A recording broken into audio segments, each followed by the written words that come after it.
And first of all, I would like to welcome everybody to this session. It's session 2 of the Asia Boating Dialogue.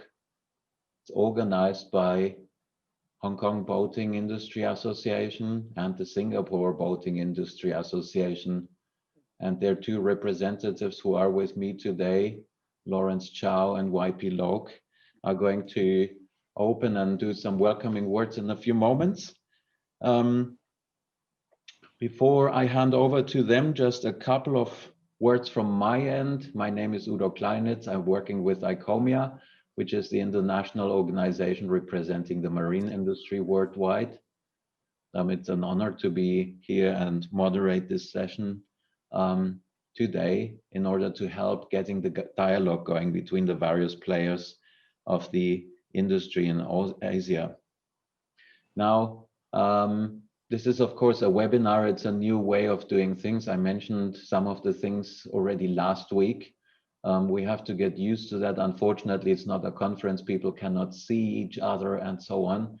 But at least it's a way to continue and to have meaningful discussions.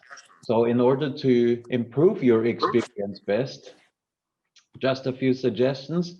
We tried everything we could in order to make it a stable event on our end. On your end, it could be good to either connect by cable or to be as close to your wireless router as possible, because your experience will come with the, or will be subject to the quality of your connection as well. Yeah. We'll soon run through a suite of presentations similar to what we have done last week, 10-minute country updates. But before we do that, I would like to firstly acknowledge, and Patrick, could you please put up the slide? Without sponsors, these events are not possible. So at the bottom right of this slide, you see our gold and silver sponsors. That's Basco Boating, Fontaine Pajot, and Asia Yachting. I have a bit of a difficulty in seeing this. Let me just bear with me 1 second. Asia Yachting Academy, exactly. My apologies. Down below, you see the silver sponsors: Group Beneteau, Mercury, 115 Marina, Simpson Marine, and Volvo Penta. So that leaves me to hand over for a few words of welcome. First, please, Lawrence Chow from HKBIA. Thank you, Udo, and thank you to all that are attending the Asia Boating Dialogue today.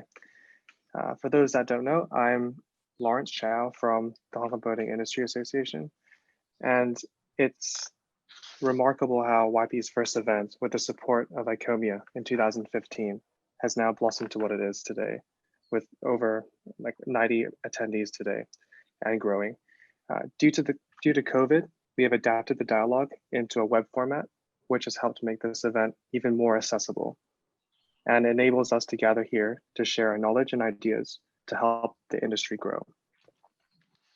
I'd like to thank all of our sponsors who have supported the ABD and who have been invaluable in providing more access to these discussions and resources. It shows how our sponsors are committed in developing the industry in this region through our Asia Boating Dialogue platform. We are only able to do this at no cost to all of you attending today because of our sponsors. I'd also like to thank our speakers for the time and effort in pulling together all of the valuable content they're about to share with us. I'd also like to thank our supporting organizations and partners for promoting the event. Some, like the HKBIA and SBIA, are ICOMIA members. Also, I want to thank ICOMIA for supporting this event, Udo for moderating, and Patrick for working behind the scenes to get this webinar running so smoothly. Lastly, I'd like to thank YP for inviting HKBIA to be co-organizers. We are incredibly proud to be part of this event. I'd like to thank the ABD team, Sulin in Malaysia and Wade in Singapore, who have worked tirelessly to get this event up and running. It's been an amazing working experience working along with the team. So I'd like to now pass it on to YP for a few words. Hi, everyone. Welcome to session 2 of the Asia Boating Dialogue. I echo my thanks to the sponsors, the speakers, partners, and of course you all the attendees. I don't want to take up more time than what is needed because from our experience from the first session, that's lots of questions that come up after the presentation. So that's all I have to say, and look forward to seeing everyone's presentation. Back to you, Udo. Thank you very much, YP. Now, before we begin with the presentations, I just want to talk all our attendees through the process of answering or submitting questions. I'm just going to share my screen now for a second with a screenshot of this session. If you look at the bottom, you see here a Q&A button. If you click on that, you'll see one question has been already submitted by the Secretariat. And we encourage you to submit questions in that way as soon as you feel that question. Don't wait for it until the end. The speakers, the panelists are basically have some time after they have spoken. They can look into these questions, and it helps us to shape the Q&A and the panel discussion afterwards. So questions, please, as soon as you feel they are important, please send them in. We will then distribute them across the panelists. We will try to answer all questions during the session today, ideally, as I just mentioned, or verbally during the session. Of course, it is a question over how many questions we get. We might not be able to answer them all, but they definitely will help in answering, in running a discussion today. And of course, if you have a question specific to a subject, please make sure you mention to who that question is directed. So whether it's to Lawrence, Virginia, Mr. Zheng, and so on. Yeah. So just make sure who that question is aimed at. Exactly. So, and I think one question we keep getting quite regular, let me just repeat that from last week as well, whether we will be able to share the material. This, of course, has been put together by people who work for associations and so on. It has been sponsored, and that's why we feel we can share this material with members of these organizations. So there will be an internal distribution within these organizations. Otherwise, I mean, you're here and participating in these webinars. So that's what we felt the benefit is that we can pass on to people who are not members of these associations. Okay, if there is, I think the time has come to begin our round of presentations, and we will begin now with the country update on Vietnam. And I think it's time to hand over to Sam Do. Sam, the floor is yours, please. And I think you need to unmute yourself. Let's just see, we cannot hear you right now. Good. Yeah. Hello. Hello. Good. Hey. Thank you for inviting me to the Asia Boating Dialogue. It is a pleasure to join you guys, and thank you for the team that organized this event. It's such a pleasure for Vietnam to be a part of the Asia Boating scenario. So let me do some quick Vietnam market update for you. I'm Sam Do. I'm coming from a company called Saigon Yacht and Marina, which is the leading boat brokerage as well as boat operations and maintenance in Vietnam. So briefly introduce about Vietnam. Vietnam, there are 95 people for the populations of Vietnam. And the good thing about Vietnam is 60% of them are very young, under 35, and a lot of them concentrate on big cities like Hanoi, which is the capital, Ho Chi Minh City in the south, and Da Nang. the GDP for Vietnam is 261 billion US dollar, and our income per capita is 6,930.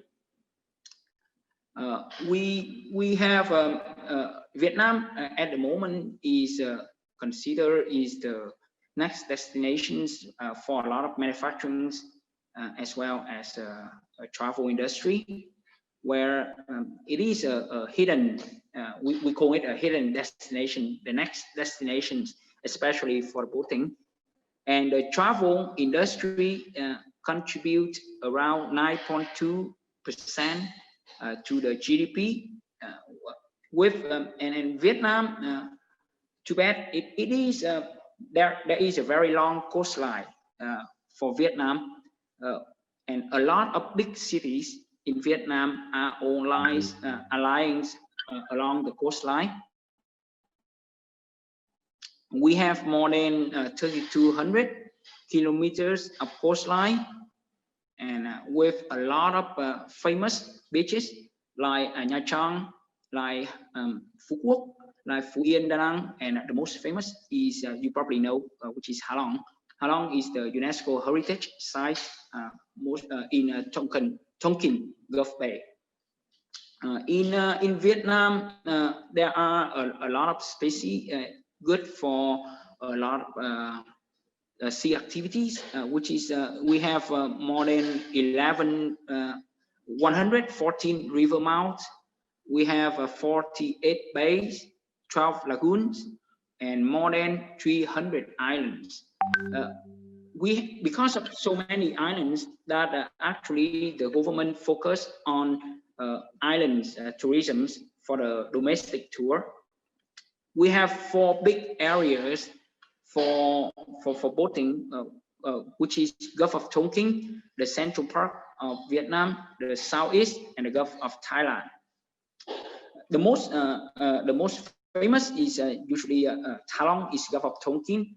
Gulf of Thailand we have Phú Quốc, and the central we have Da Nang and Nha Trang.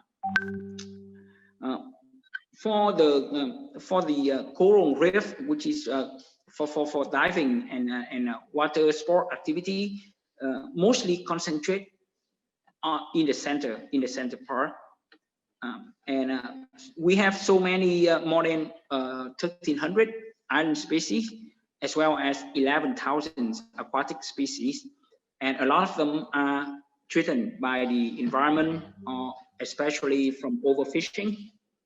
Next, please.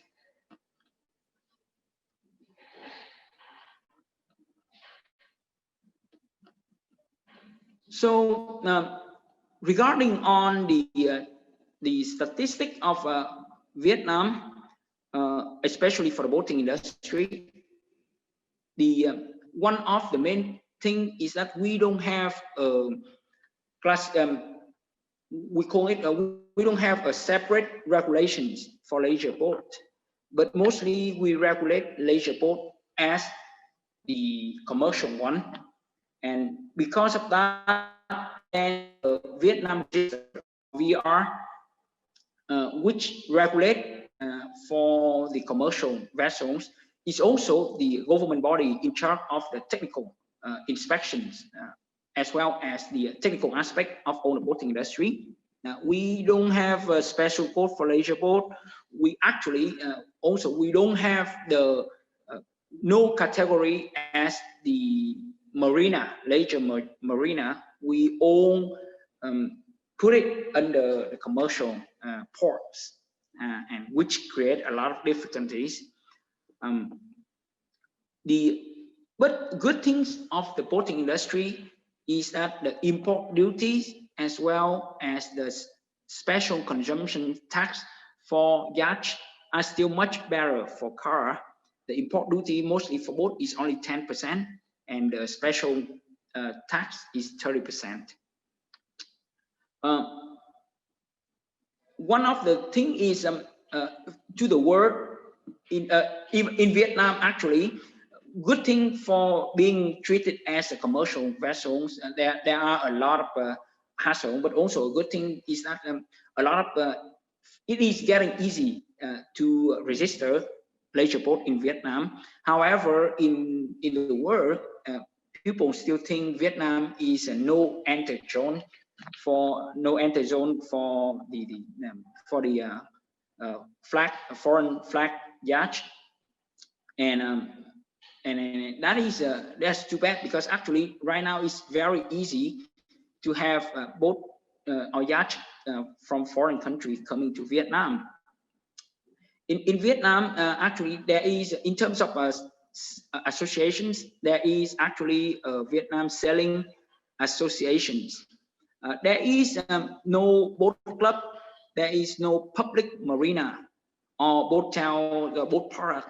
There is one actual marina located in Nha Trang called Ana Marina, which is a very professional marina. A lot of boats we have in Vietnam are local built, and they are mostly used as speedboat, used for private charter for tourism in and out to the islands. A lot of boats you can find can be found in Ha Long Bay, in Saigon, and in Nha Trang. A few of them in Phu Quoc. Next, please. So the enhancement and regarding on the leisure marine activities, the enhancement and crew license process is actually quite simple and straightforward. It is provided, the entire process is provided by the commercial marine academy located in both in Hải Phòng and in Saigon, in Ho Chi Minh City. Good thing is in Vietnam, boating is very new and very trendy for local, and it gets a lot of attention, especially from celebrities in Vietnam. You can find a lot of Ferrari and Bentley in Vietnam, but not a lot of people can own a Princess yacht or Ferrari. The CIQP procedures has been, because of being classified as a commercial vessel, so the CIQP procedure has been very simplified and can be done electronically. So foreign flag vessel can come in and have everything, the entire paperwork actually can be very easy, not so bad compared with 10 or 15 years before. Opportunities for there's a lot of opportunities for foreign investment to build infrastructure in Vietnam at the moment. Also, again, because of a lot of boat yard have been with the experience to build super yachts. So there will be we have a lot of boat yard that actually have the experience to build commercial yachts. Okay, Sam, 1 minute, please. Yeah. Yeah. So the marine sectors there in Vietnam, there is a going to be Vietnam Yachting Associations. We have Ana Marina, as I mentioned before, it's the first true marina in Vietnam, and it's going to be operated in October. We have a field like the Focus Holiday, which is the first professional yacht charter opening soon in Nha Trang as well. We have Marine Max Vacations, also operate in Nha Trang and Saigon. And there are in Vietnam now so many well-established brands like Lagoon, Geno, Rivara, Beneteau, Aquila Sea, right? To name a few. Actually, I believe that there are a lot of brands coming to Vietnam at the moment. Next, please. And yeah, so that pretty much the update for Vietnam market. Thank you so much, Sam, for your contribution. Thank you very much, Udo. We will move on now to China, held by Mr. Zheng Weihang, or on behalf of Mr. Zheng Weihang from CCYYA. Thank you.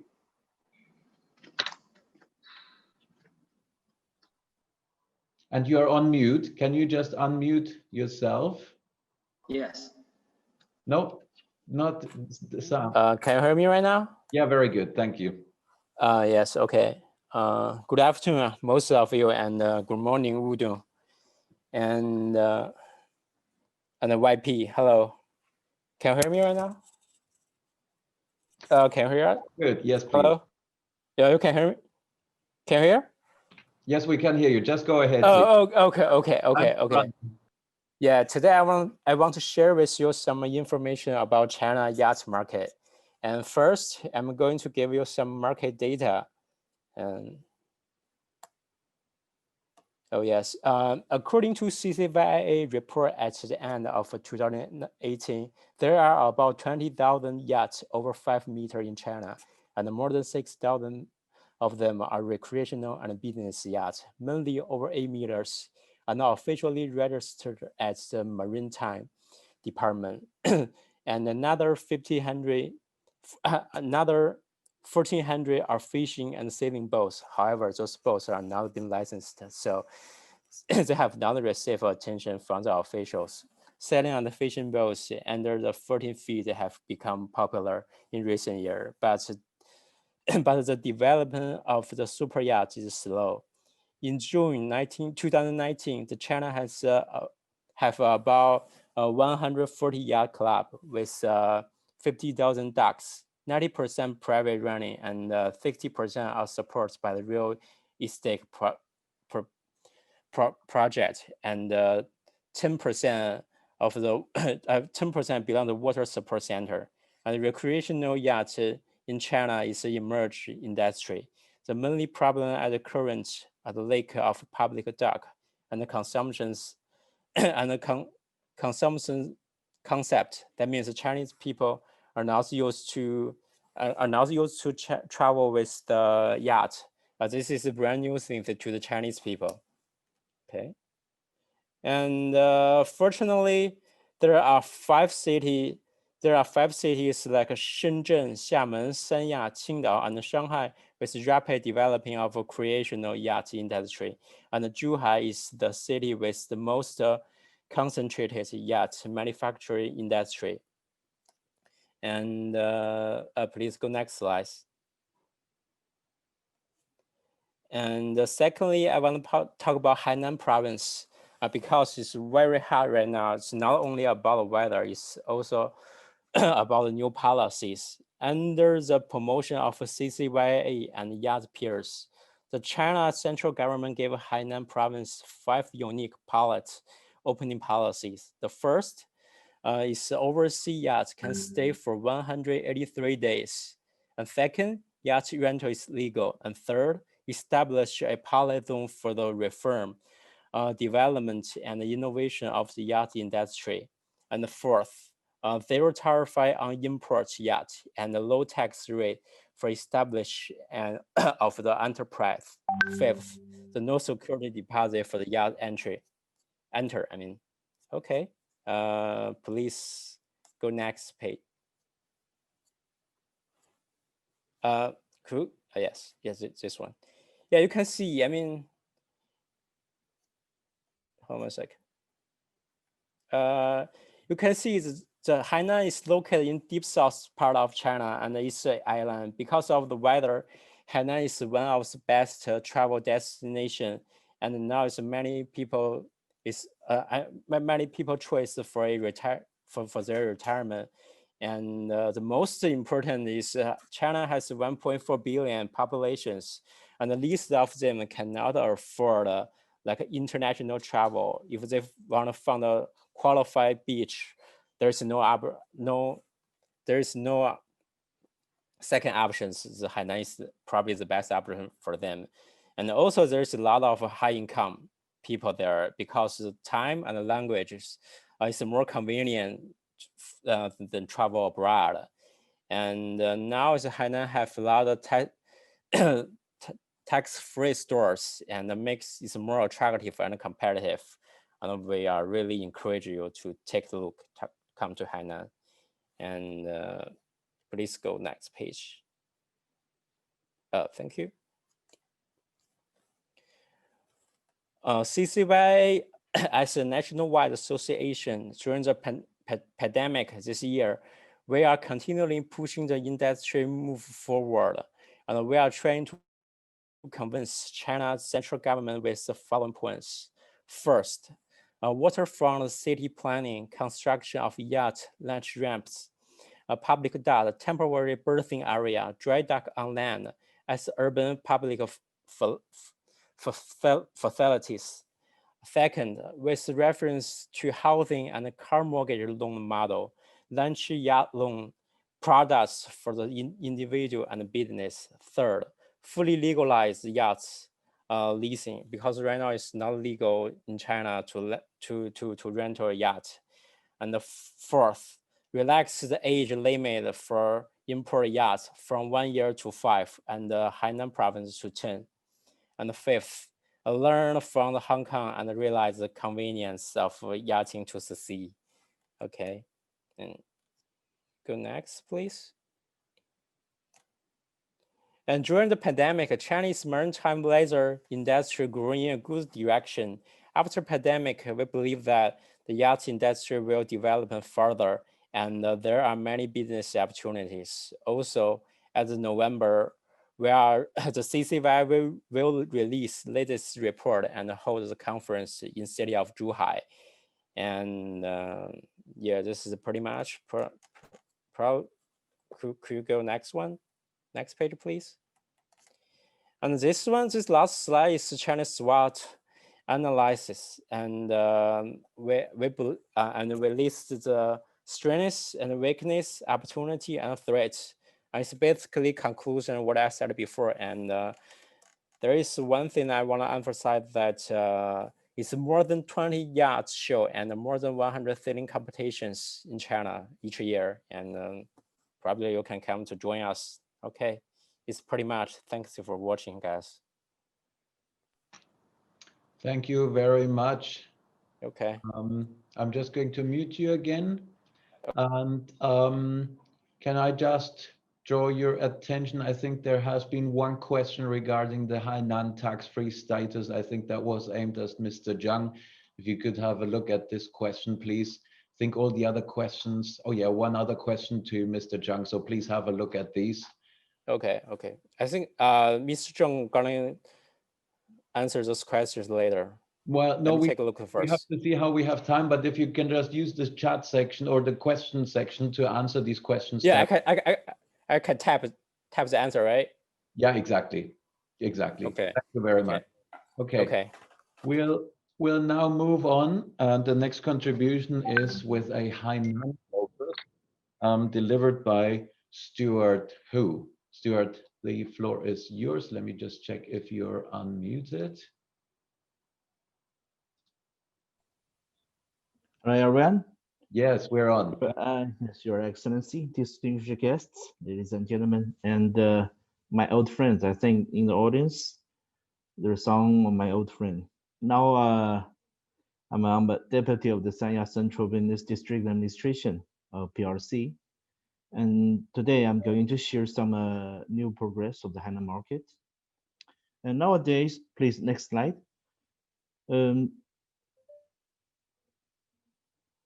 we turn to the next slide? Okay. Now there's more and more friends get to know that Asia Pacific is becoming a dramatic cruising destination for nautical tourism. And from the map on the left, you will find that Hainan Island is located in the most south of China. And our city, Sanya, is the only tropic coastfront city in Hainan, which is an ideal location for developing marine industry. And Hainan launched quite a lot of policies, like our friend Mr. Zheng Weihang just introduced a few minutes ago, to support the marine industry during the past 10 years. For example, 5 open ports and 8 open waters for welcoming the foreign flag boats. And regarding the CIQP procedure, is becoming simple and clear. 0 custom deposit for visiting boats. And Hainan is the only province in China allowing yacht and boat. Can I just interrupt you here? We somehow see part, I guess, of the word popularization, but we cannot see you. Is that by purpose? Can Can you? That's it. Yes. Yes. Very good. Yes. Thank you. Sorry. And more yacht and boat are allowed to do the chartering business, and Hainan is the only province with the law. So with the continuous improvement of people's living standards and the increase in material and cultural needs, high consumption and personalized demand are triggered, and the consumption desire is released after the epidemic. So from the right, you can see there's a investigation about the weather. Actually, we are available for 353 days of boating and sailing per year. And from the left down left, you may find the number of the boats registered in Hainan is keep on growing. Till now is around 910 to 920 boats in Hainan registered. And a prediction of the Hainan marine market is quite optimistic. It's going to grow in the coming 10 years. Sometimes the occupation, I mean, the sharing can be 50% with the whole China market. Okay, next slide.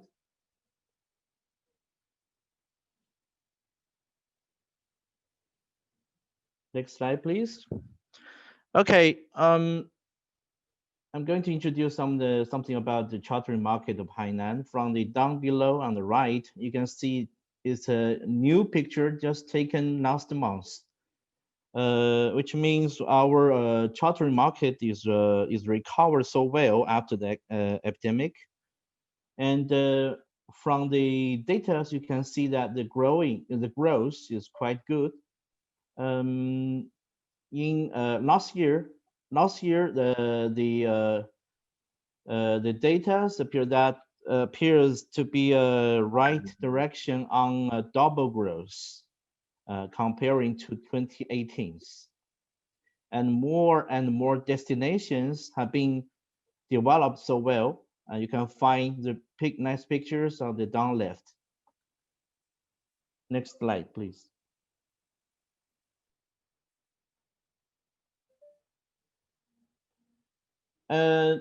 Yes, just like Mr. Zheng Weihang introduced, we have many favorable policies just been launched in June related to marine industry in Hainan Free Trade Port, like the personal income tax is collected according to the progressive rate of 3%, 10%, and 15%, and encourage enterprises to implement 15% enterprise income tax.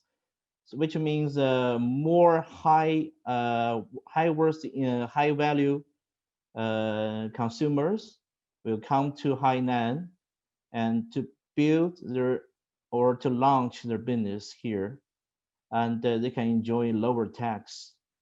And regarding the boats and yachts, of course, like Mr. Zheng Weihang have just introduced, that our import duty, import value added tax, and consuming tax shall be exempted from the ships, aircrafts, and other means of transport, and boats and yachts. And just now, some friend is asking the question that when will the detail be launched? So we get some new progress that the Customs Bureau just collected our proposals of how to manage the details when this policy be launched. So the prediction is coming 2 or 3 months might have some news, but we have to wait not so long.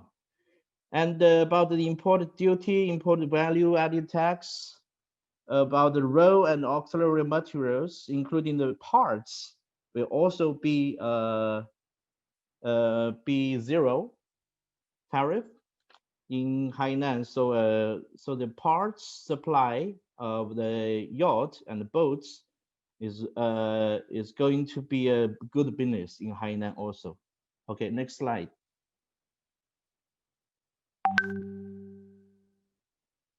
That's the most important part, and I'm going to be slowly. So you're coming back to the SWOT, okay? So we stay in this page, okay. Siam Marine Industry Development Strategy. We're going to introduce this one in the next 5 years, and okay. Okay. So we first do the SWOT analysis. From this, you may see that our strengths is a superior geographic location, the sea area, long-time marine activities around the whole year, and charter increases year by year. And both, most important is the surrounding industry chain is relatively stronger and keep on growing. And the yacht ownership ranks first in China.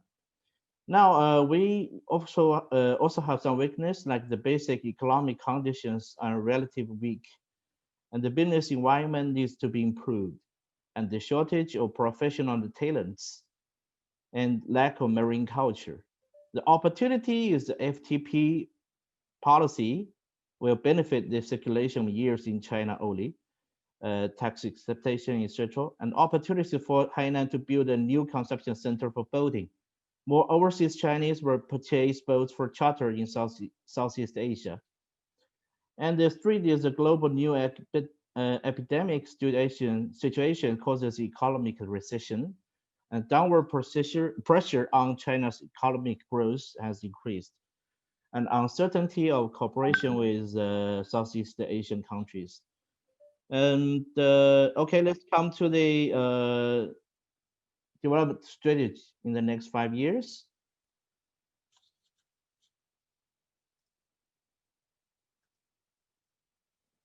Come to the next page. Yeah, there just seems to be a lack of in slides arriving your end, but we can see the marine industry development strategy in the next 5 years. So please go ahead.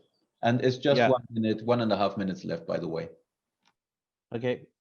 So the industry orientation is going. We have predicted as a world-class nautical tourism destination and the world-famous marine trade center.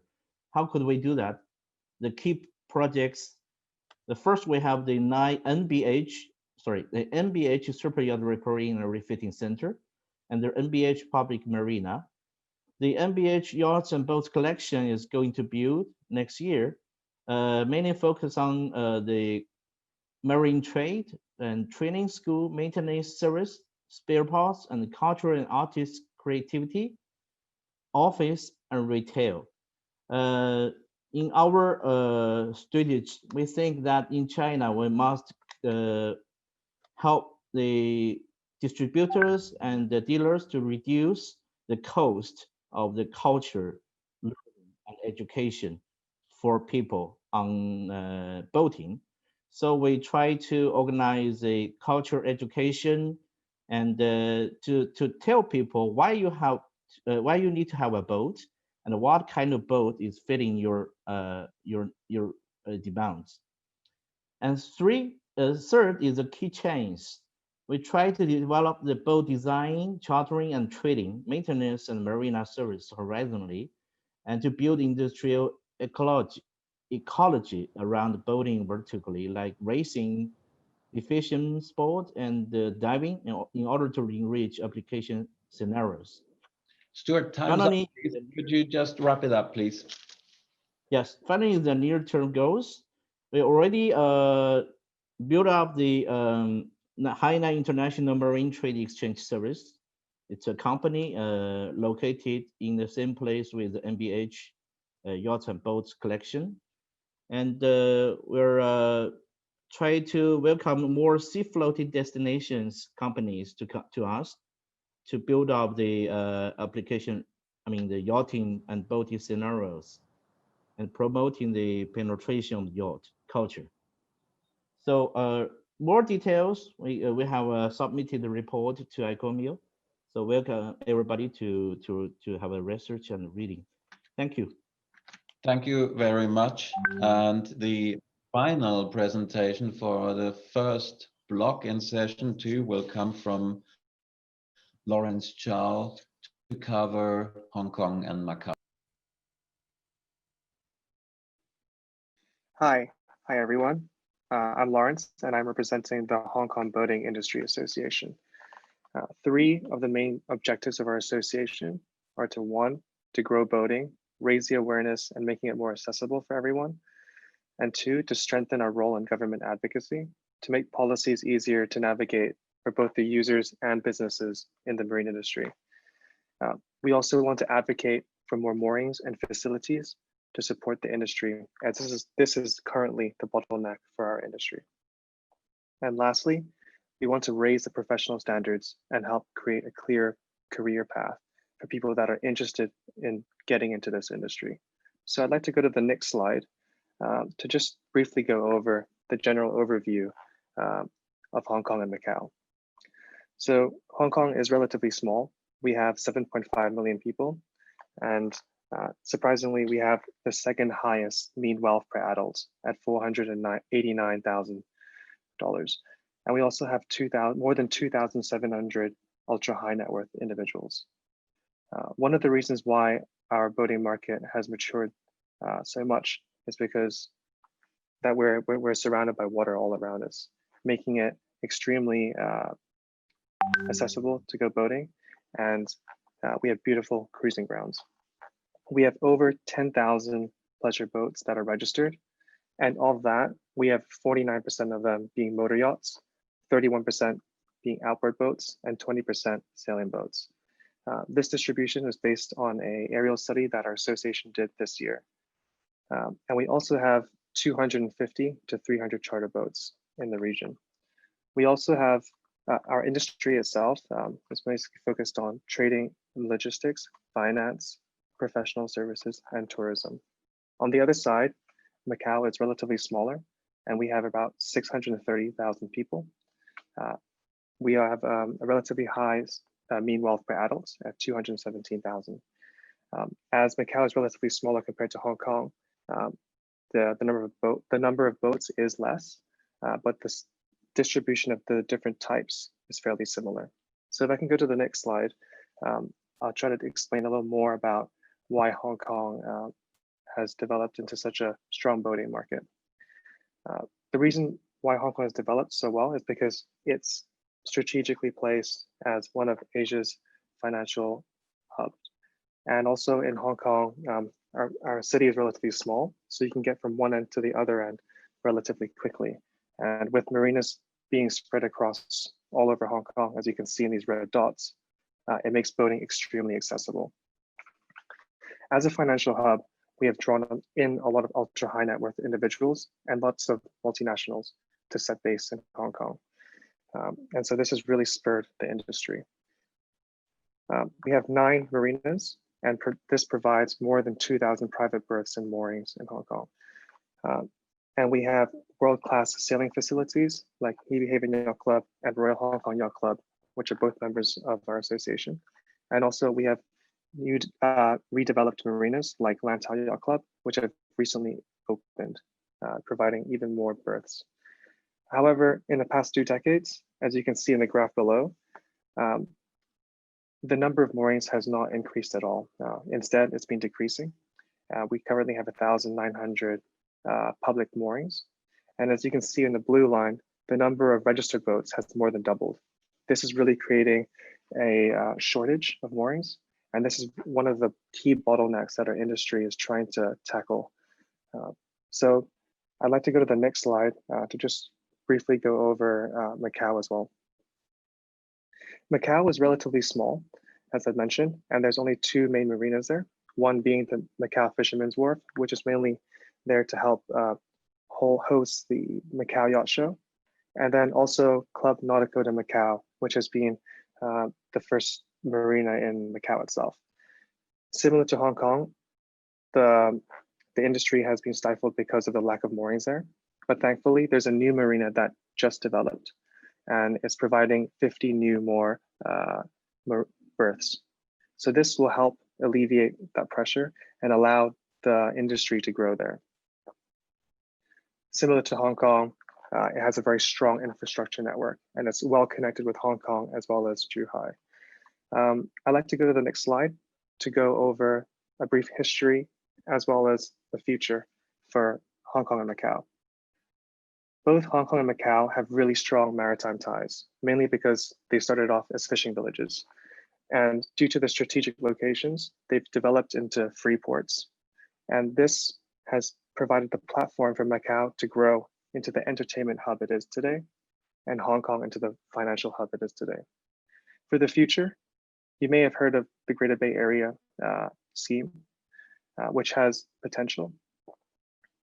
It utilizes and connects all 11 cities within this region, aggregating a GDP that totals more than $1.5 trillion. So here, the whole is greater than the sum of its parts. Hong Kong and Macau can play a key role in this scheme, in the way that Hong Kong could become a key cruising hub, in the way that we have plenty of cruise ship infrastructure to allow for people to visit Hong Kong through cruise ships and disembark and explore Hong Kong's water and cruise around Hong Kong waters and enjoy the nautical tourist attractions we have. They could also cross borders to Macau and enjoy the entertainment hub in Macau.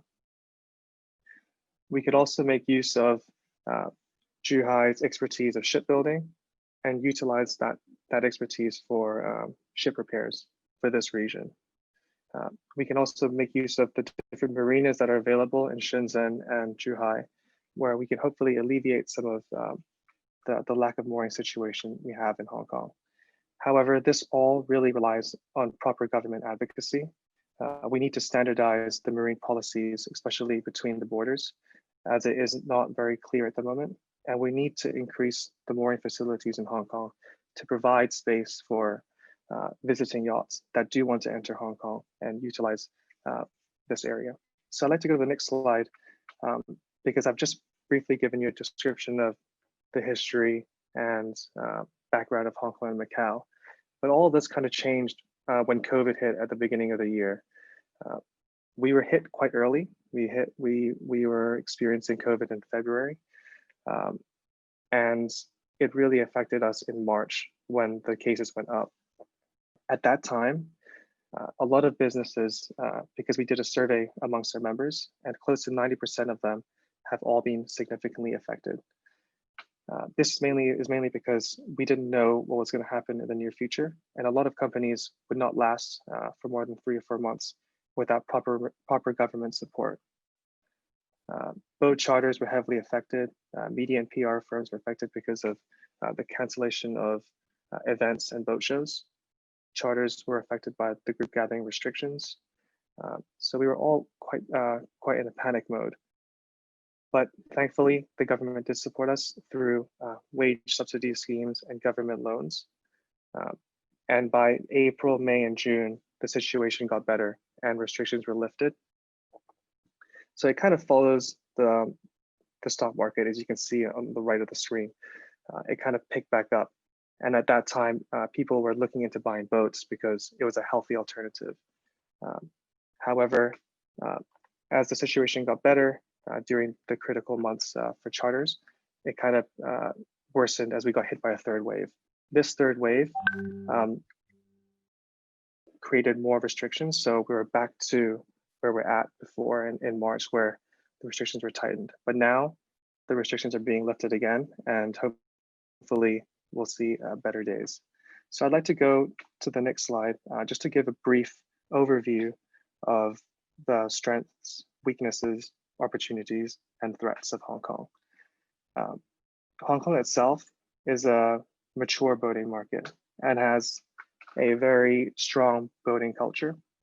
We have lots of ultra high net worth individuals, as I mentioned, and we have beautiful local cruising grounds. As a city, we have strong and developed infrastructure, and we also have no tax for our boats. And more critically, we are a financial hub, so we do draw a lot of ultra high net worth individuals.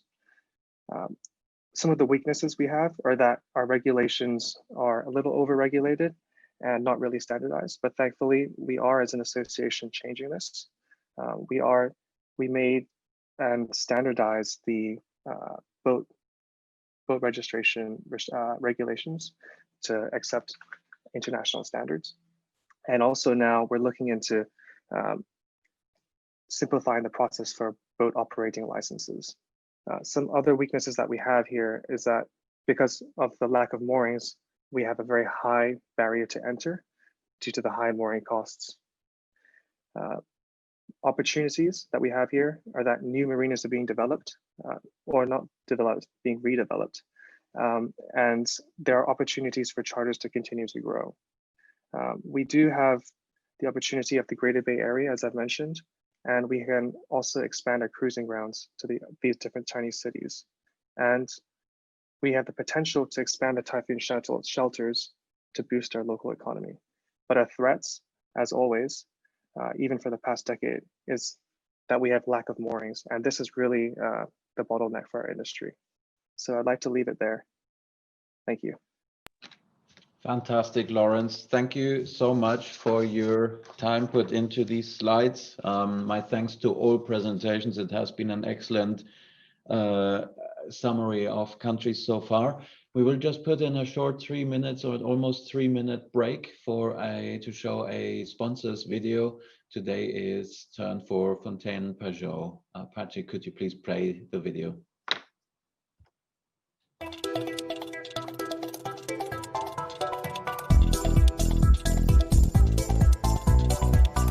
Good afternoon, I'm Kevin from Fontaine Pajot Group in Asia. I'm talking to you today from Hong Kong, from not very sunny Hong Kong. I would like first to thank the organizer of this webinar and everybody involved, and of course you behind the computer who have logged on to watch us today. The industry in Asia is quite specific, and I believe it requires this kind of dialogues and to be multiplied, especially now as we don't have boat shows or nothing together. I think this is a great event and a great opportunity for all of us. As far as Fontaine Pajot is concerned, we have been here for quite a while in Asia, but it's only recently that we've discovered and witnessed this strong interest for catamarans, power catamarans and sail catamarans. Fontaine Pajot built both. And we do realize there's an opportunity in Asia, so we are focusing on this area, and we try to show some commitment to the industry in general. So I believe we also share the issues that we have in Asia and that my fellow catamaran boat builders would share with me, which is, for instance, the lack of marina-specific berth for catamarans. So I do believe by this kind of dialogues, we are about to solve the issues one by one, step by step. And I recognize this kind of event as very, very useful for us. Fontaine Pajot has been building catamarans since the 70s. So we do have an expertise in both catamarans, sailing cats and motor yacht. So it brings us quite some knowledge, and we hope that we can be also useful in the development of the industry in Asia. Fontaine Pajot also acquired another yard, a Dufour yacht specialized in, of course, sailing monohulls, and it gives us another opportunity to come with nice products in the market through all our very, very dense dealer network in Asia. We hope you guys will see our boats in the next couple of months as they have been ordered and soon delivered to Asia, everywhere in Asia, which is interesting. And I guess some event will happen again next year after the crisis, and we welcome everybody on board. Thanks a lot. Thank you very much. My apologies. We couldn't turn the volume up much louder, but I think you've heard the message. Thank you to Fontaine Pajot. And I think there was mentioning to repeating this event. I think Lawrence has got, and we have an announcement to make later on towards the end, because of course there is a question over how can we continue the dialogue.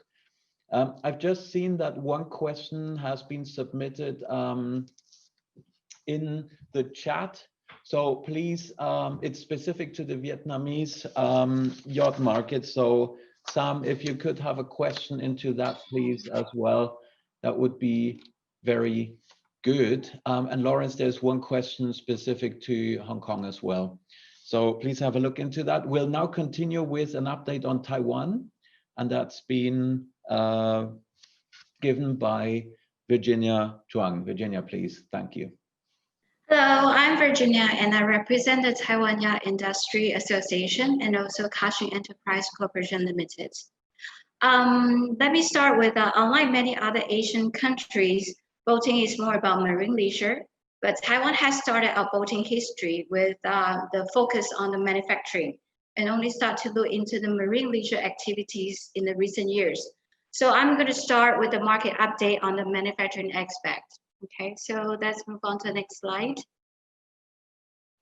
Okay.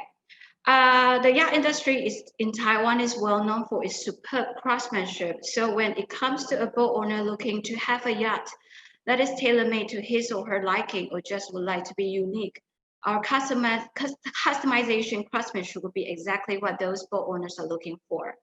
So a brief overview of the current status of the yacht industry in Taiwan. With 33 yacht builders, we have generated about $165 million in export value. And most of the yacht builders in Taiwan are mainly in the export trade. And the main products are yachts between 38 feet to 230 feet. And 70% of that total trade value is from yachts between 60 feet to 120 feet. And this yacht industry has created about 2,600 job opportunities in Taiwan. And with such high export value of $165 million and a total of 88 yachts exported, Taiwan came in the #5 spot for producing mega yacht in the top builder nations ranking, as stated in the 2018 Showboat's International Global Order Book. The other top 4 countries are Italy, Netherlands, UK, and Turkey. And Taiwan is ranked #1 in Asia. There's actually a big gap between us and the other 4 countries. So we believe there's still a lot of room for us to grow and try to move up the ranking. And for the Taiwan yacht industry, America is still our major market internationally. So that's for the talk about the yacht industry in Taiwan. The demand for super yachts continue to grow every year globally. And Taiwan, we have made the decision to make the transformation to build bigger yachts. And this has proven to be the right decision to go under the transformation so that our yacht industry has not been affected as much despite the economic issues and continue to deliver yachts globally. And this is very clear, it's very obvious because our unit price has gone up over the years dramatically. We started in 1884 with a unit price of $73,000 to 2018. The unit price has gone up to $1.84 million. Okay, and the current market status internationally, even though our global our ability to tailor-make is our advantage, it would mean longer production time. So we have started to do work with different industries. We do cross-industry cooperation with the furniture industry to improve specialization and horizontal integration to try to reduce the production time. And secondly, we have set up digital technology to ensure the continuous development for yacht building techniques and skills. And 3, even with the current pandemic, the COVID-19 situation, we are actually seeing we are receiving new orders about building more yachts. And 4, internationally, last but not least, due to the US and China trade war, we are actually receiving more inquiries about possibilities about moving their manufacturing production shipyards to Taiwan. And in terms of domestic in Taiwan, we are seeing also more domestic inquiries as well because people are actually more interested in owning their own yachts. And for the marine leisure activities, we are actually seeing more of that. Take our own chartering business, for example, we are seeing about 45% growth in chartering in comparison to last year. Okay, let's move on to the next slide. Okay, so next I'll share with you the potential and the bottlenecks of the domestic marine leisure industry. Yachting is about ocean, blue water, clear water, blue sky. However, in Taiwanese traditional culture, we are educated that waters are dangerous. So as a result, even though we are living on an island, we fear the water, so which means to less marine related activities. So about the potential of our marine leisure industry in Taiwan, we have some of the world-class diving spots, such as Liuqiu, Penghu, Dongsha Marine, Kenting, and Orchid Island, just to name a few. Taiwan has such wonderful water and shoreline, so it was not surprising in 2018, the most beautiful bays in the world carnival was held in Penghu. So with such beautiful scenery, we are confident that there's a great potential in developing our marine leisure industry in Taiwan. And especially with yachts, you can travel to some of smaller islands and where no other transportation could get to. So you will be able to explore different sceneries. Take Kaohsiung, for example, where I'm at. We can easily travel to Penghu about 4 hours and to Liuqiu about 1.5 hours by yacht. And since southern Taiwan is not affected by the winter weather as much, the water temperature stays around 26 degrees Celsius all year round. So you can actually able to enjoy the yachting lifestyle almost throughout the whole year. Okay, the next slide. Okay, so that was the potential. Now I'm going to talk about the bottlenecks. Since Taiwan had just started to look into marine leisure activity in the recent years, so that we are facing actually quite a few things that we need to overcome. One of the biggest issue is one of the biggest issue in obstructing the development of our domestic market is the lacking of berth mooring. There are only about 765 berthing spaces designed for yachts in Taiwan, while there are about 1,113 yachts, both foreign and Taiwan registered. And there are only 4 government-owned yacht marinas. So with insufficient berthing spaces, the boat owners will need to berth in commercial harbors and unfriendly fishing harbors. And Taiwan is one of the highest density with fishing harbors in the world. So there are only very limited fishing harbors which are friendly towards yachts. Other than the lacking of berthing spaces, the variable policies from counties to county, city to city, and unfriendly coast guards. Our coast guard would actually follow yachts around just to see what you're up to. And there's also the no privacy issue where we have to submit all detailed information to coast guards in advance whenever you are leaving or entering any harbor. So all these factors are the main issues when a potential buyers are thinking about buying a yacht. They will think twice before they make the decision. Okay, the next slide. So since there's a lot of things that we can work on our domestic market, and I talked about the obvious lack of berthing spaces, there are actually about 14 marinas are under planning around in Taiwan. Just to name some of the bigger projects, the Love River Bay Marina in Kaohsiung, which will provide about 300 berthing spaces. Anping Harbor Marina in Hainan will provide about 100 berthing spaces, and Kinmen Harbor Marina will offer about 150 berths. Let's move on to the next slide.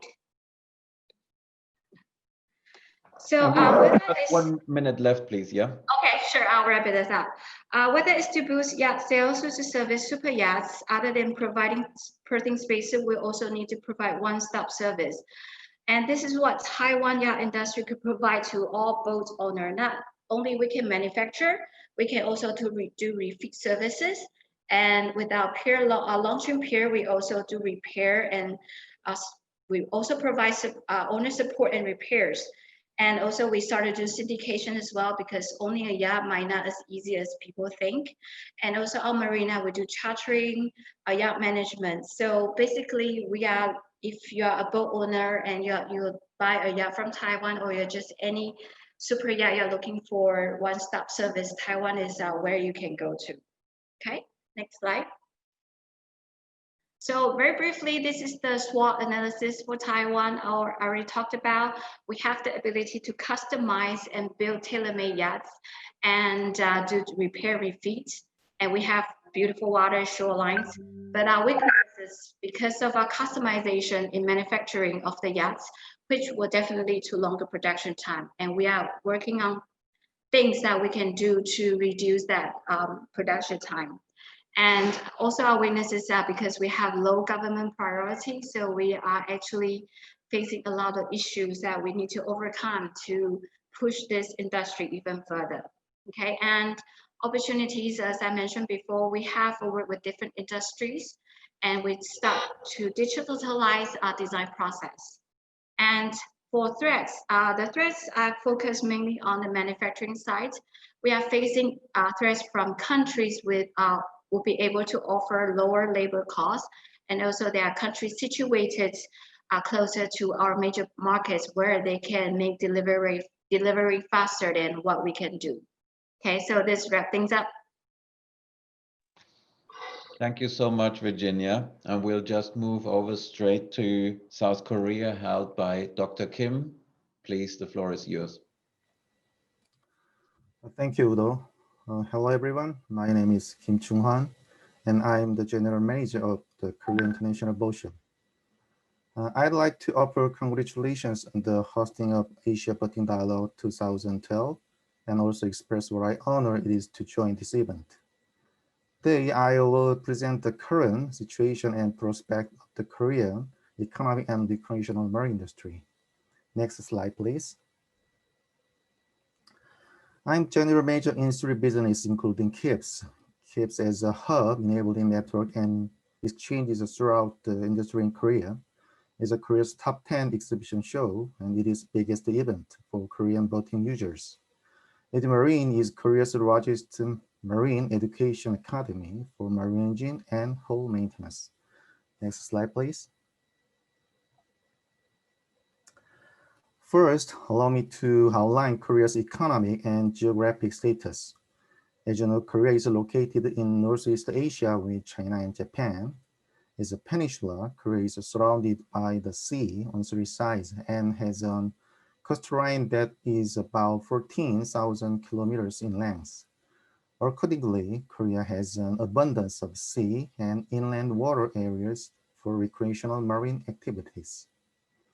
On a more general note, Korea's GDP last year amounted to 1.63 trillion US dollars, while its per capita income was just over $32,000. Korea is the seventh member of the 3050 Club, which refers to those countries with populations of more than 50 million and per capita income levels in excess of $30,000. It is also worth noting that Korea has more than 15 million 4G and 5G subscribers, of which 6 million are actually 5G users. Yes, next please. Yeah, here we can see the current status of the Korea economy in the midst of the COVID-19 pandemic. Korea's efforts have been effective in limiting the number of new COVID-19 cases to less than 100 per day for a 6-month period. In August, unfortunately, the daily number soared to 299, but it recently dropped to under 100 cases through strong control efforts that were in effect for a 1-month period until mid-September. Concurrently, as a result of the pandemic, the national economic growth rate fell to 1.4% in the first quarter and to negative 2.7% in the second quarter. And next, please. On a more positive note, here we can see the number of registered boats and licenses in Korea. As of 2019, there were approximately 28,000 registered boats in Korea, which is roughly 4 times more than in 2012. This represents an annual average growth rate of 12% over that period. In addition, the number of boat license holders has been increasing by roughly 20,000 annually. This growth is attracting attention in Korea, especially in light of the fact that the recreational marine industry is seeing double-digit growth, while the overall Korean economic growth rate has fallen to single digit. Next slide, please. Next, I will introduce our governmental policies and regulations. Korea's recreational marine industry market is relatively small compared to its overall economy.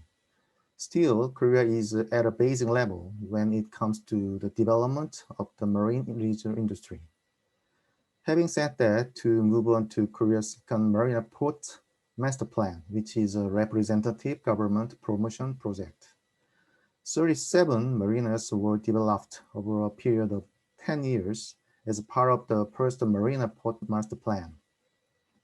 Now, through the second phase plan established this year, 70 additional marinas will be developed by 2029. The Korean government believes that the Korean companies have the technological competitiveness and potential to succeed in this industry, and that the market will be expanded even more. However, since the private sector is not yet sufficiently active, the Korean government is pursuing the inducement of industry promotion through infrastructure development and education. Current regulation requires that 40 hours and more than $800 be allocated by individual for education in acquisition of boat licenses, with the declaration being necessary for long distance and nighttime sailing. Next slide, please. This is a SWOT analysis. Strength point is have a high tech related to marine industry and abundance of sea and inland water area. Weakness point is historically unfamiliar with maritime culture. Opportunity is expansion of consumption market, such as small, medium-sized boat, and interest in the leisure industry has been increasing. 3 point is regulations, more increased after the Seoul ferry disaster and COVID-19. And next, please. Finally, to prevent the current status of this industry in Korea, although COVID-19 is negatively impacting Korea's economy and industries. In general, leisure industries such as camping and boating are doing well. If the COVID-19 situation had not intensified in August, it is possible that sales for this year would have surpassed those of last year. One of the key characteristics of Korea is the explosive growth in the number of anglers. As mentioned earlier, Korea is surrounded by the sea on 3 sides and also has an abundance of rivers, so it offers ideal conditions for fishing.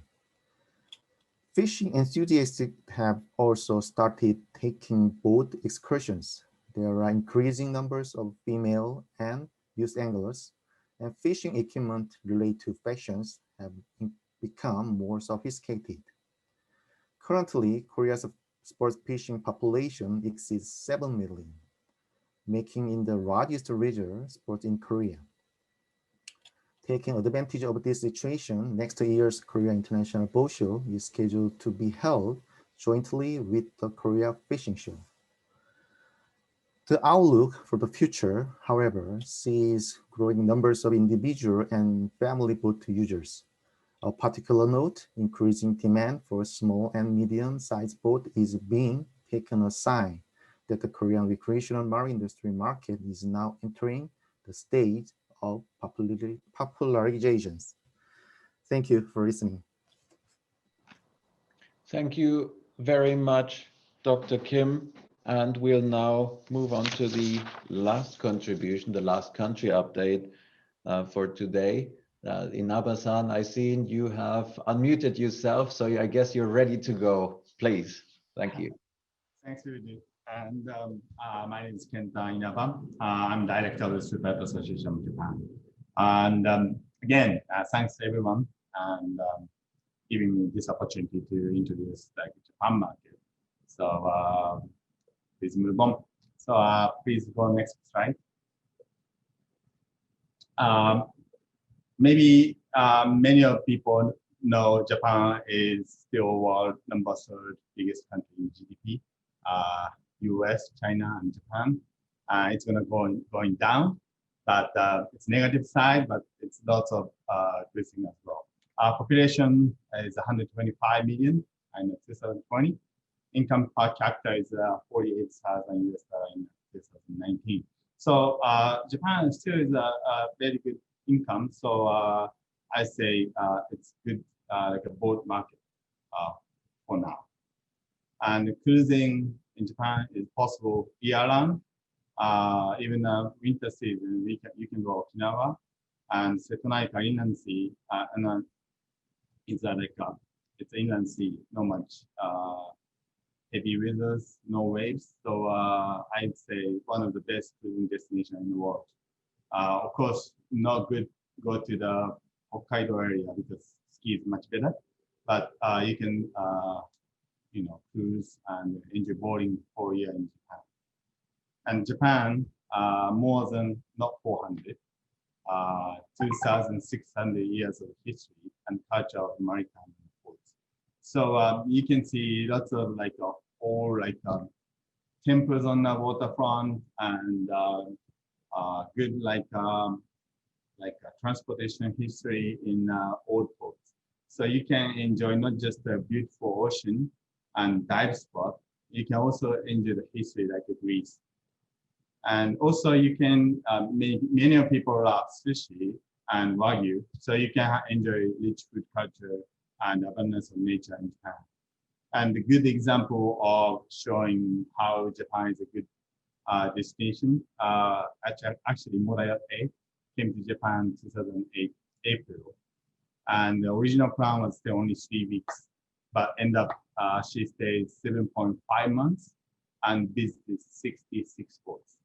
So you can tell that Japan is the good country to visit. So next slide, please.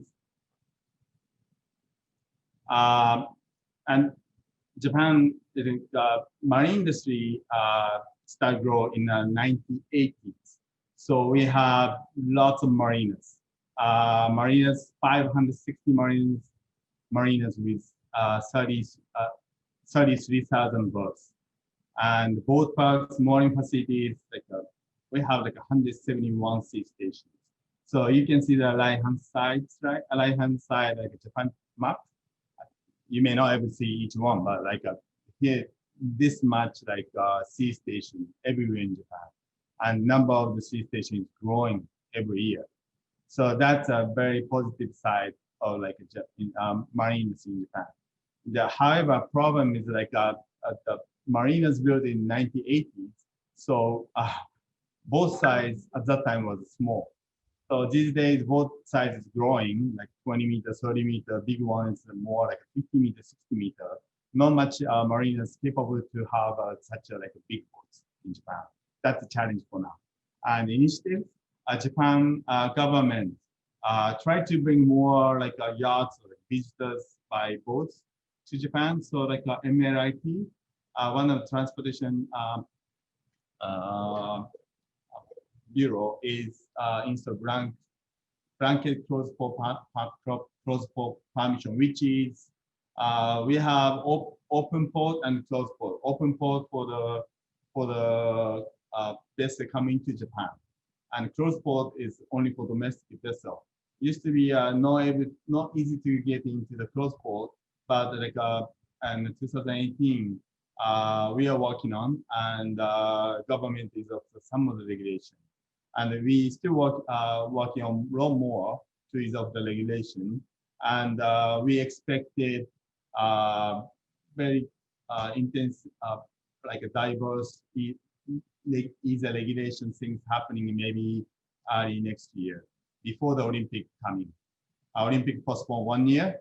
So, and it seems like happening to 2021 summertime. So hope the easy regulation happening before the Olympic comes. Next slide, please. Next slide. Yeah. And overview leisure marine activities. And two sides. One is emerging, another side is established. This side is emerging. It's like because of COVID, Japanese people weren't able to go overseas. On the negative side, not so many, not inbound. However, like boarding industry is right now booming. So lots of brokers, boat brokers sales is very good, and not much like a stock boats in Japan now, right now. Especially like number of vessels size 20 to 30 meters are growing, and also visiting super yachts are increasing prior to COVID-19. So you can see the chart in the bottom left. Number of the total length stay in Japan of visiting super yachts is increasing like to 800 days for a year. Of course, this year almost zero, only one super yacht in Japan. And the established side, you can see the SWOT analysis in the next slide. But like you can see the right bottom side chart. You can see the unit is 1,000. So like year 2000 in the middle is around like a 450,000 leisure vessel, registered pleasure boat was in Japan. Because of the population decrease and the economy shrunk, number is now is 2019 is around like a 200,000. So it looks like not that good. However, like for example, like one of the biggest marina in Yokohama, both marina named Bayside Marina, Yokohama Bayside Marina, number of boats is it's declining. However, income is increasing because of the boat size it's increasing. So that's the you know bad side and good side. So like looking at this chart, you can see the very you know I'd say Japan is almost finished, but like we have a positive side as well. So please go next slide. And so this is the last slide, and just SWOT analysis. Like a strength Japan is cruising possible year-round. I explained that, and infrastructure available like marinas, lots of marinas and sea station.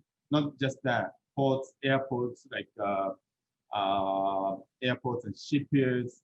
So like you can bring a yacht, you can bid from everywhere in Asia or everywhere from all over the world, and you can travel in Japan very quickly.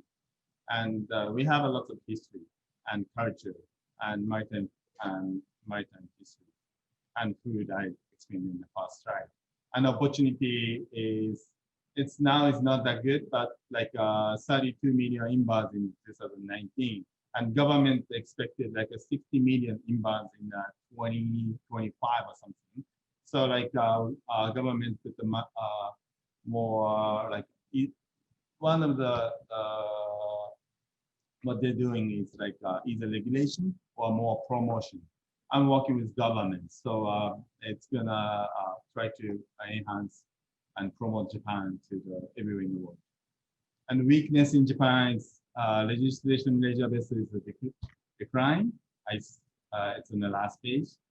And the few marinas for super yachts, as I explained, like built 80s, and not at that time boat wasn't that big. And Japan's problem is the lack of English-speaking environment. Japanese speaks English, but they are very hesitant, very shy people. So that's a big challenge. And the regulations, but like I believe it's going to change. We are very hard. And threat, COVID-19, it's good side and bad side. Good side is domestic market for the marine is increasing, the emerging. But negative side, the inbound is decline. And of course, the population is decline. We need to do something, but not just myself, like we have to do something. But like both sides is increasing, so good and bad side. And the slow economic growth is another threat. So looking at Japan as a whole, it's the negative sides more emphasized in the regular in many like medias. However, just looking at the marine industry, I'm not that so pessimistic. I'm more optimistic for this market. especially Inaba, cruising as a cruising destination. Japan is a very diverse, unique culture. So I'm sure everyone loves and enjoys Japan when everyone comes to Japan. So please come to Japan. That's it from my side. Thanks for listening. Excellent. Thank you very much for your contribution, for all speakers' contributions. I think we had a very good roundup through countries, and in fact, we do have time now, about 30 minutes for questions and answers. I have just seen that there were a few more aimed at Inaba-san, specific to Japan. So if you could have a look at the Q&A section, I think there was one on the Korean waterways as well, where we will go into later on if time permits. So I'm just going to, Inaba-san, I'm just going to spare you from questions for a minute so you can have a look at these.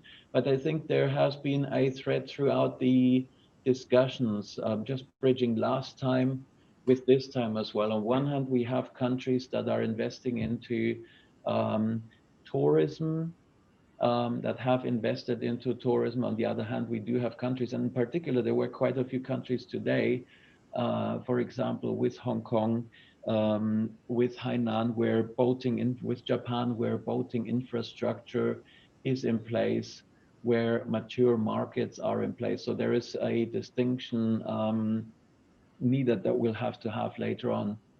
I think one thing was very clear from these two rounds of discussions, that was as well as the industry in general, and that's let me frame this very careful, because I don't think there is a positive side to the pandemic, but people have taken to boating, and some market segments have done better during the pandemic. Boating can, what we can offer is a safe, distanced activity, domestic activity in times where cross-country travel or long-distance travel is not possible. So I think we should have a bit of a discussion about this. I would like to just take up one quote from you, Lawrence. You stated, how can we keep this sustainable? Because boating is doing very well at the moment. So what are the factors that we have to look into going ahead and keep riding on that wave? Yeah, I think it's definitely a good question to think about, and also to break down why boating has boomed in some of our countries, especially the mature markets. From the way I see it is that it does closely follow the stock market, because there is liquidity in the market, and people have been able to make some money, some extra money that they did not expect to have. And that's poured into, because in a way, it's poured into boating because it's a way for them to use the money. How it would pan out in the future is another question, because if the markets do crash, it might be difficult for a lot of people. I think that's one question that we would not be able to really answer at the moment, but maybe in a couple months later down the road, we could definitely think about how we can better cater for these situations. Like, for example, in Hong Kong, we did experience a couple crashes, for instance, the Asia financial crisis in 2008. But that was kind of different compared to the pandemic, because the Asian financial crisis was mainly focused in Asia. So at that time, we weren't doing very well. And a lot of boats left, for instance, left Hong Kong to other markets. But that period was rather short, actually. It didn't affect us that much, because in those situations, people were still able to make money, and there was opportunities at that time. So yes, some people did sell their boats, but there were also people that were buying boats as well. So it's a push and give. Okay, any comments from the panelists? Otherwise, I would like to take up, I mean, Stuart, who you mentioned, you showed some pictures of boating, and it was a charter as well, how it has taken off in Hainan. Is that correct? You're on mute. Yes, do you mind I share a video with you? Of course, please do so. Is it on your screen, or is it, are you just going to show your phone? I will try, just one moment. Okay, just bear with me. It should be possible to share a screen now.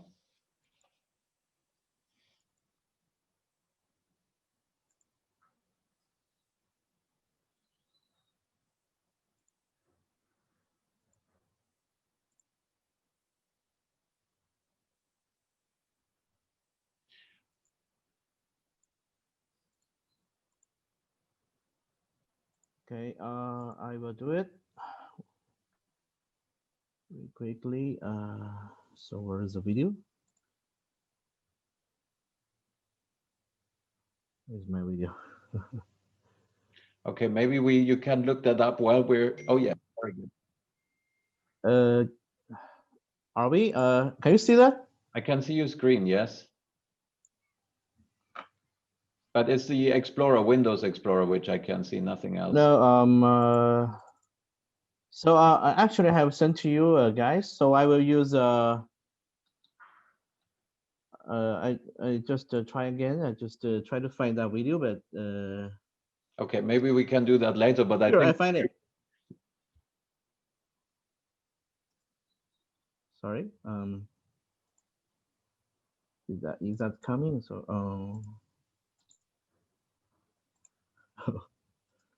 oops.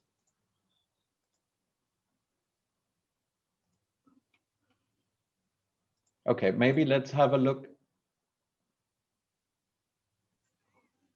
Can you see that? No, it's just the Explorer file. Okay, I'm displaying here. I cannot do it right now. Sorry. No problem. Yeah. But I think you can just explain what you wanted to show. And I think it was the video that you showed in the pre-briefing with all this traffic of yachts going in and out Yes. of a marina, correct?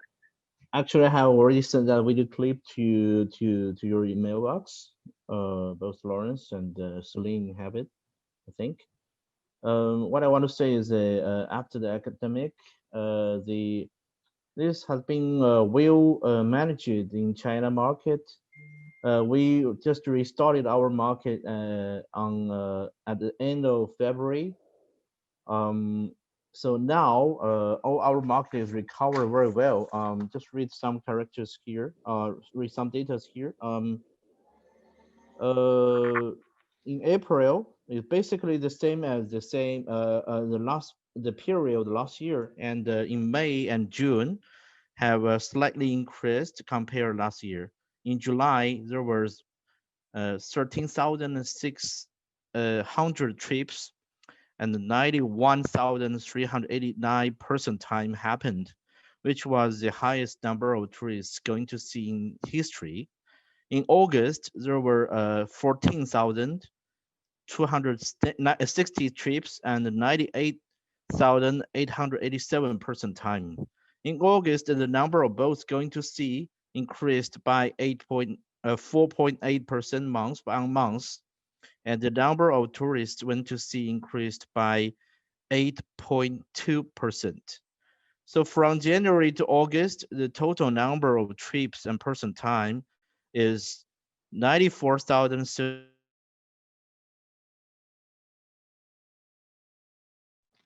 I think we lost Stuart just for a second now. Let's just move on. I think one aspect that I have seen recently for sure was the element of after-sales support. So while we might be selling or sales are doing extremely well, I think one aspect that is very important is to make sure we follow up with clients, making sure they have a good experience. In some areas, we have even seen festivals being held for boaters, so showing opportunities how to spend good time on the water, and so on. Are there any other comments specific to how the industry is doing during this pandemic and how we can sustain this? Maybe from Inaba-san. I mean, you have mentioned that boating in Japan has skyrocketed as well. What is the Superyacht Association in Japan doing to sustain that? Yeah, the Superyacht Association, unfortunately, there is no superyacht coming, so it's COVID impact huge. However, like domestic market for the not that big as superyacht, it's about like a 20 meter to 24 meter, because less than 24 meter categorized as a pleasure vessel. So easy to drive, easy to get a license, easy to charter. So like everyone wants to have like a maximum size of the pleasure vessel, which is under 24 meter. So size around 24 meter is booming right now. However, the problem is like people want to buy the size around 24 meter, but there is no much berth available. So like in the Tokyo Bay Area, like more than like 25 people waiting the berth available. So, but that's another opportunity for the marina nearby the Tokyo area. Maybe like modify, innovate the marina, be able to have like a size 24 meter or something, or more bigger than that. That's Japan for now. And I guess one of the, well, certainly ICOMIA policy-wise, it's not only about boating facilities, it's not only berth-wise, but also access to water can be an area where we can allow people to get on the waters, things such as mooring ramps and so on. I guess, Lawrence, we can take or spare you from that discussion, because Hong Kong, for example, is not really a market where I understand launching is possible. But maybe that could that be a question for Korea? How's in the development of marinas? I understand there's 37 marinas live now. There was going to be a total of 70 up to 2029. That was from your slides. Is that correct? And to what extent is there a policy to provide only berthing into marinas, or are you looking into launch ramps as well? Sorry, Udo? Yes, please. Yeah, we just reconnected. Yeah, we had to move on, Stuart. We're just on another question. Thank you. We'll come back. Okay.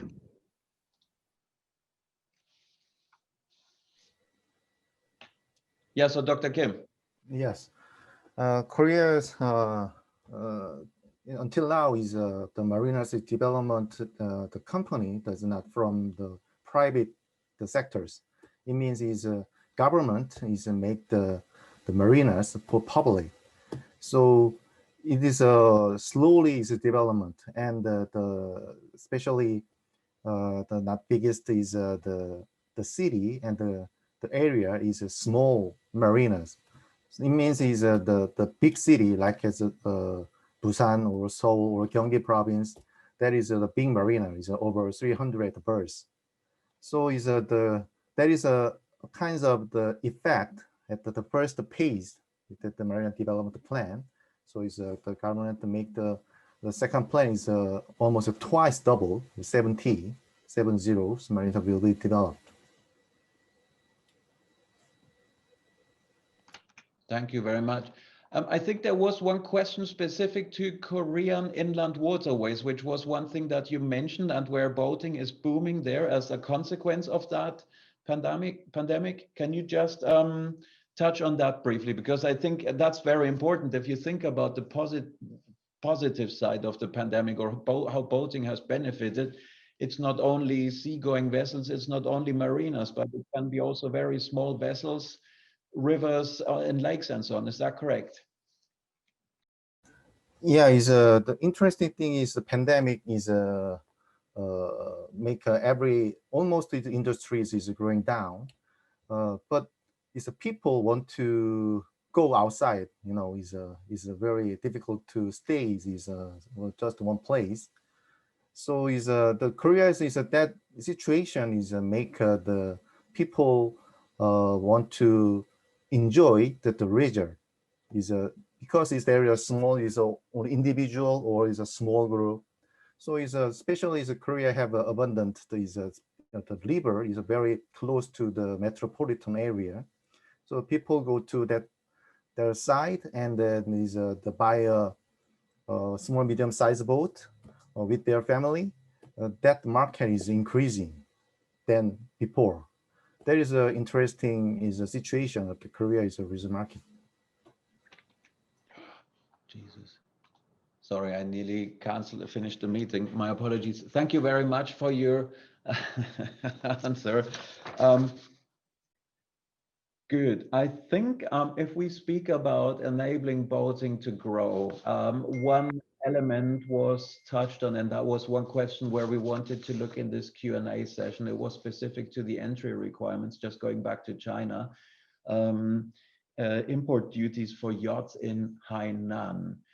Lawrence, I understand you were prepared to answer that question. Is that correct? Or run us through the answer, maybe together with the other Chinese speakers. Can you just reiterate that question, please, and point us to an answer?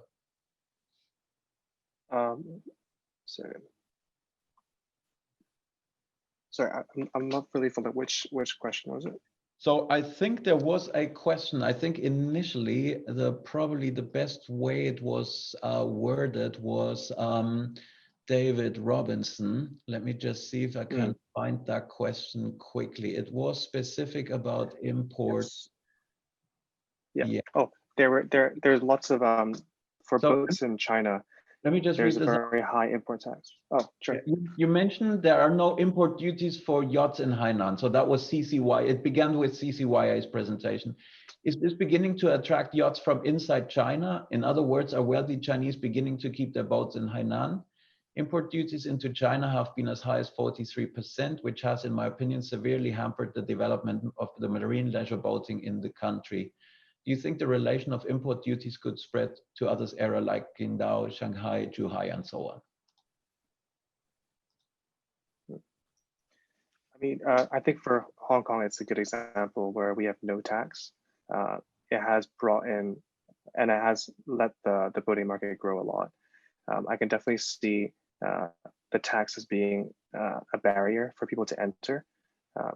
So I think if we could pass the question on to Stuart to explain a little bit more how the lower tax will help benefit the industry to grow in Hainan, and then later we can also bring it to Weihang to answer how this tax-free scheme could apply, if it could apply to other cities around China to really spur the growth of boating in these regions. No, so Stuart. I think Mr. Zheng actually, oh yeah, Stuart, first Stuart, then Mr. Zheng, please. Yeah. Well, the zero tariff policy, many friends are asking that. Actually, there are 4 lists, one negative list, and other 3, how to say, other 3 white lists, as they are all zero tariff lists, and the boat and yacht is in the white lists. But this list has to be launched with detailed managing plans. So actually, we believe that the central government is collecting the managing details from all kind of offices. Just like us, we have sent a lot of proposals to them last week. So we think the implementing is on the way, but will be very soon.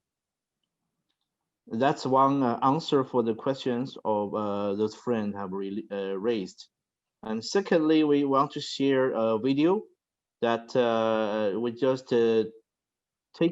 took last month in our city. Just a few minutes, you can share on that. Sorry, say again, please. Yeah, we just show this video. Yeah, no, I think we have.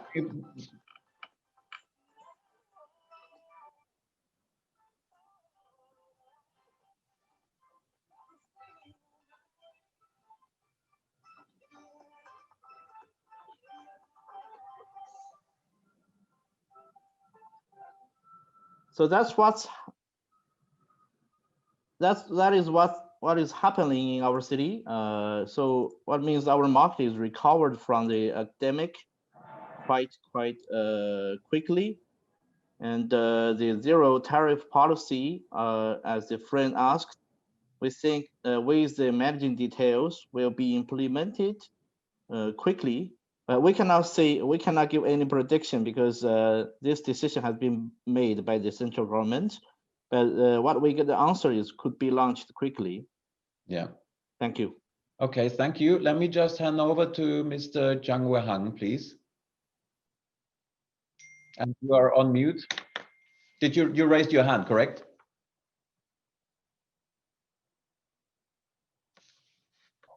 Yeah, I just want to answer the questions. It's like 10% for the import tax, but there is some another tax is not canceled, and in another reasons is still like the import tax, and probably in the future we don't think the central government gonna cancel it. So that's our answers.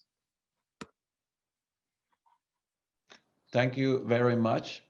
I think I've spotted one question which is very interesting, and it was related to the ASEAN tourism strategy 2016 to 25. And I mean, it was worded to YP and Sam, you just left your contact details, but is it worth for you just to touch briefly on this? Because I think, I mean, this could actually cover all the ASEAN countries, correct? And to suggest a boating strategy, to come up with a boating related strategy.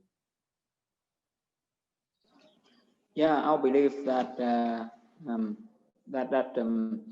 we for boating there are a lot of river and cruise company that are interested in this also. And although we have only at the moment we have the water sport associations, we are forming the boating and cruise Vietnam Boating and Cruise Association soon. Hopefully by the end of this year, we have come up with a lot of things, and I think on behalf of that, I'm also one of those people involved with the formation of the associations. I believe that I could help, and I'm interested in that initiative. Thank you very much. Can I just hand over to YP as well, please? Maybe you can add something.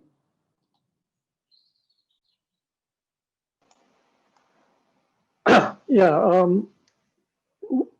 this question probably would have been more relevant in session 1, where we had more of these Southeast Asian countries, but still here we have Vietnam and ourselves.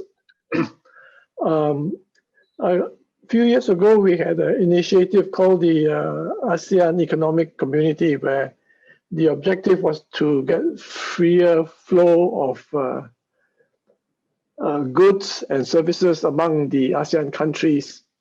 And we had felt that cruise and nautical tourism and yachts,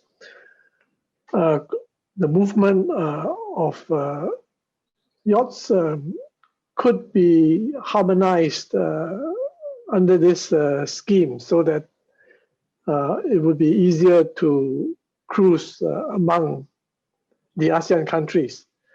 But that initiative seems to have low priority at the moment. You know, the ASEAN chairmanship keeps on moving from year to year. So it's quite, I think that initiative has been stagnated. I think it takes one of the countries with big cruising areas, you know, Indonesia, Thailand, or maybe Vietnam, to spearhead this with their government, to bring it to the table for discussion. Country like Singapore, we don't have much nautical tourism, so our own government is not going to engage as ASEAN Secretariat on this issue. So I think it is one of the other countries with tourism agenda to do this. Okay, thank you very much, YP. One question was submitted in the chat. Thank you, Su-Lin, for spotting this, and this is to all panelists. So I just would like to make sure that those who have not spoken yet could maybe take the lead in answering that by raising your hand. Let me just read that out. What activities would you like to see happening to grow and effectively connect the boating communities in the Asian regions? And how can the regions work together more closely? Is that anything we can touch on? Or Virginia, do you have, oh yes, Lawrence, please, and then Virginia. I think one thing is just the transparency of the different policies that each country has for their borders. So for example, if we could have a resource where we could find out what the regulations are, that would be very helpful. So for example, between Hong Kong and Macau, we know what the regulations are. And so we are able to freely go between Hong Kong and Macau. But then when it comes to going to other cities like China, it's kind of difficult to navigate because there is no full resource of where we can find out this information. And I think if we have a database for this kind of resource, it will be helpful for us as an industry to grow and navigate between the different countries and cities to help promote this boating community. Thank you very much, Lawrence. Virginia, sorry, I've put you on the spot. Is there something you want to say? Otherwise, I see a hand raised by Sam. I think Sam can go first. Okay, good. So Sam, please go ahead. Yeah, one of the things that, like for example, in Vietnam, it is very new market where there is no regulation or the model from other Asian countries. I would love to have, we would love to welcome a lot of countries like from China, from Taiwan, where we have historically related with a lot of similarity between the cultures and lifestyle. Japan, Taiwan, China, or Korea, they can come and tell us how they adopt the models, how the marina were built, how the boat started, so that the Vietnam community can learn a lot from these countries. That could be an excellent start for us. I think you touch on a very important area that even an unregulated market, it is good to propose regulations. It's one of the core values of our industry. We want a safe product. We want a clean product as well. That's definitely an area where we can help with. We've over the last decades have been working together, and we brought the industry together to build standards about the construction of boats to which these boats are built today. So an ABYC label or a CE mark or other similar compliance marks mirror a suite of international standards. So that's definitely one aspect where we can point you. Okay. The element of transparency, Lawrence, I mean, there is databases that we run, and that's probably one area where we can help with as well, with a resource, with an industry-wide resource. We call that the regulatory reference guide. So that's easy to add. What we would need is people from countries who take ownership for this from their country, and I guess then equally promote this. And I guess that somehow, I mean, I wanted to spend a bit of time on the regulatory environment. I mean, if there are no more questions, probably the next that I have is how can we continue the dialogue? Is that correct? Or that was one of the questions talking to Su-Lin, YP, and Lawrence. One question that we had was, of course, if we do these things, if we do these follow-ups, such as providing transparency on regulations, we need to continue the dialogue. So that could be a question or one suggestion. Lawrence, is that something where you want to touch on? Yes, absolutely. I think the ABD, the first two sessions have been amazing. It gives a very good background of each country, and it all hones us all in onto the same page and the same level. And I think the next step is to really take it to have another dialogue like this, a roundtable with all the countries, and we have select questions perhaps from all of the attendees, and then we can go through each of these questions and form this dialogue so that we can really move forward as an industry and answer the questions that can push us further. I think this is one thing that we can definitely look into, because even for session one, we didn't really get much time to discuss, and we really just briefly scratched the surface of all the topics that we wanted to. So if we do have a session three in the very near future, it'd probably be 3 months from now, where we can regroup and continue this dialogue. Exactly. Are there any comments from the panelists? I mean, we have enough to, or plenty to go back in to look into. I mean, one of the things that, or the things that came up that I have seen is boating has been growing. Let's keep on sustaining these things. Let's maybe speak about how we're doing after sales support. Does boating keep on growing? The other aspect was where these cruise protocols, that was one area particularly from the first session. We could show what we have done, what ICOMIA has done, but equally we would like to work with representatives from these countries, how they're promoting this. And that's probably the most important aspect. I'd like to quote Tim Coventry, who was one of the moderators here, and one sentence that he said is, there will be no growth without government support in our industry. So that is one area where we have to maintain the dialogue and see how do we group ourselves as a national industry through associations or as individual players, you know, working together and ensuring our governments receive one concise message. Yeah, I think that's the follow-up actions. I think you all know where to find the organizers of this seminar. So if you have any suggestions, if you're willing to put some time into organizing this as well and helping, please do so. Because we believe there is space, and we found a format now as well. It's again one of the outcomes of this crisis. We managed to keep more than 100 people, up to 150 people during this webinar today again. So thank you all for your time, for your contributions.